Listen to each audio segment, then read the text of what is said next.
Money flows to me now. I'm a magnet for money. I bargain with life for billions, yeah, and billions I get. I'm a money magnet, a money magnet. I'm a money magnet, yeah. Money is flowing to me now. Hello again, and thanks for joining me today.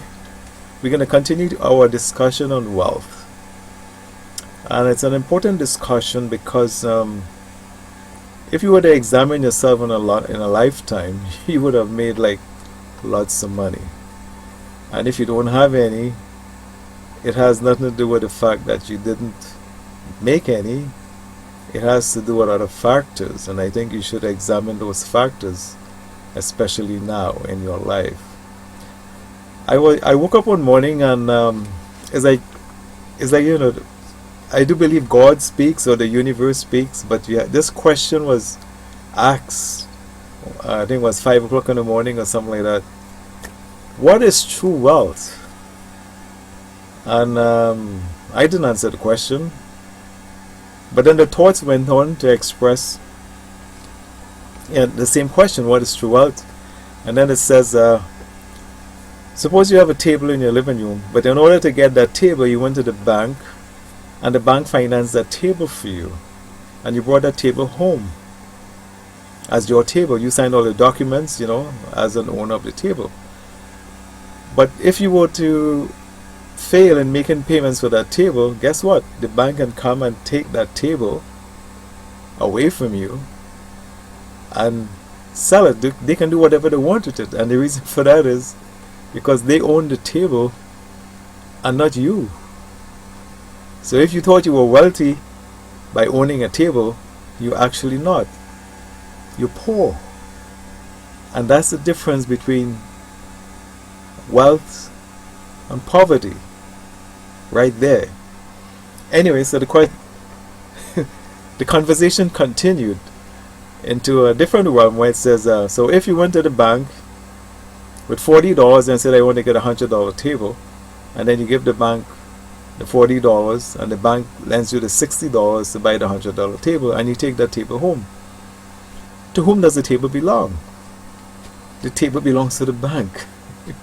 Still, you have a 40% stake, so you can say you're 40% wealthy, but the person who or entity that actually owns the table is not you, but the person who bought the table.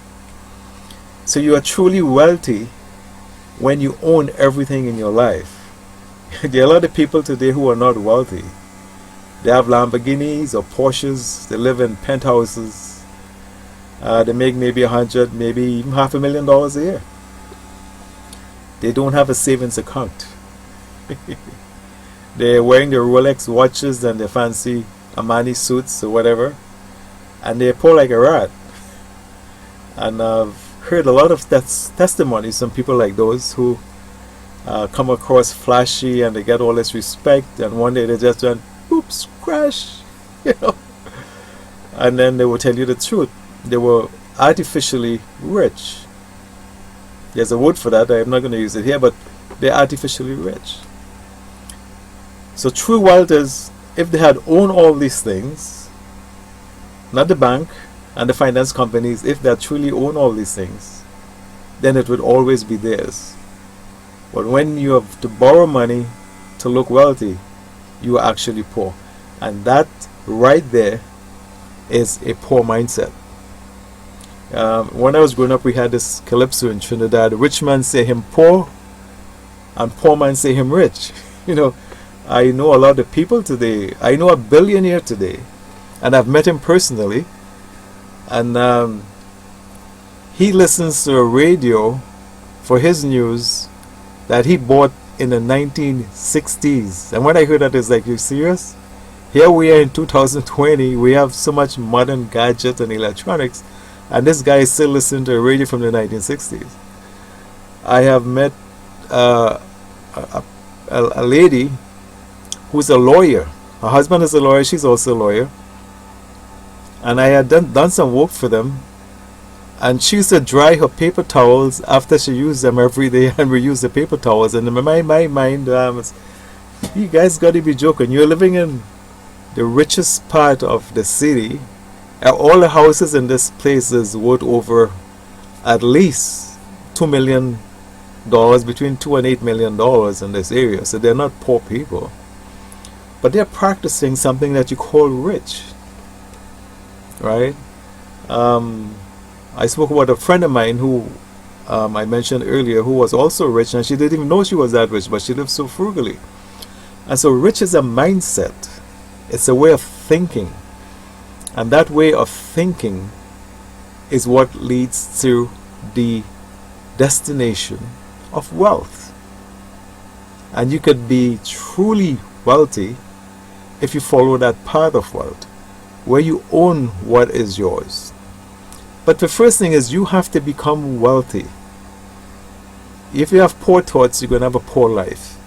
If you have rich thoughts, you're going to have a rich life. And it's important that you know this. You become a magnet. My song is, you are a magnet for money. You are actually a magnet for money. The money comes to you. Is what you do with the money after it comes to you. But you can become a greater magnet for money if you need to increase your income by increasing your magnetism. Your magnetism for attracting money is who you are as a person. I'm a counselor. I have a business I own. I've owned it for quite a number of years.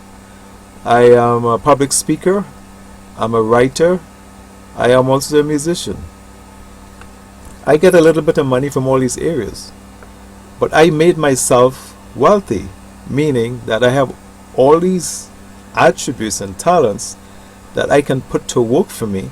And while each of them don't pay me enough money to live on, when you combine them, I'm getting money to live on and also money to save.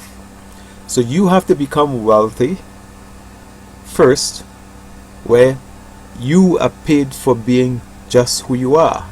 But the things that I do is who I am, naturally who I am. I'm not out there trying to be something I'm not. I have my gifts and talents, I recognize them and I develop them.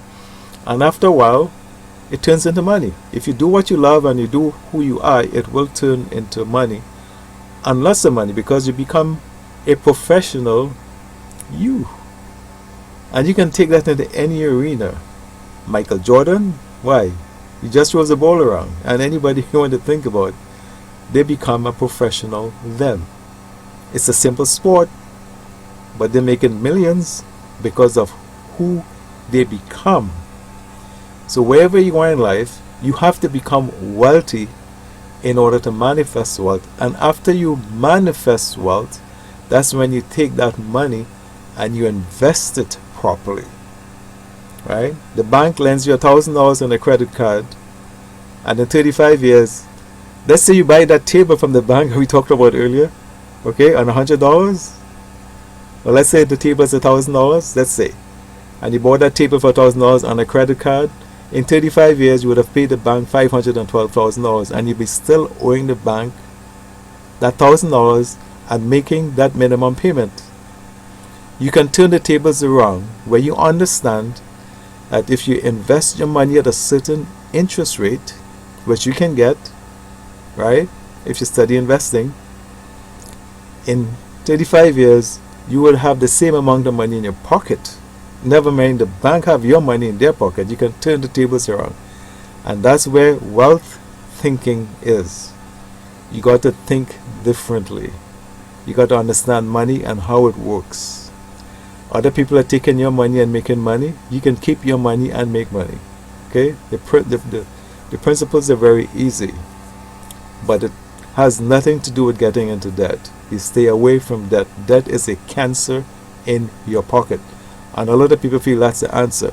And guess what? They compound and compound and compound and compound. And one day it's like, oh, okay, I have to go into bankruptcy, whatever the case may be. No. Change your thinking. Change your thinking. And you change your life. You know, we can take it to biblical proportions. If you're poor, repent. Turn around, head in a different direction. Head in the direction of wealth. You can start off with $1, and within 20 years you can be a millionaire. It could be done. Okay, it's all how you think. So that's my challenge to you. Thanks for joining me today, and enjoy your day, and see you on my next video. Okay, love you, peace.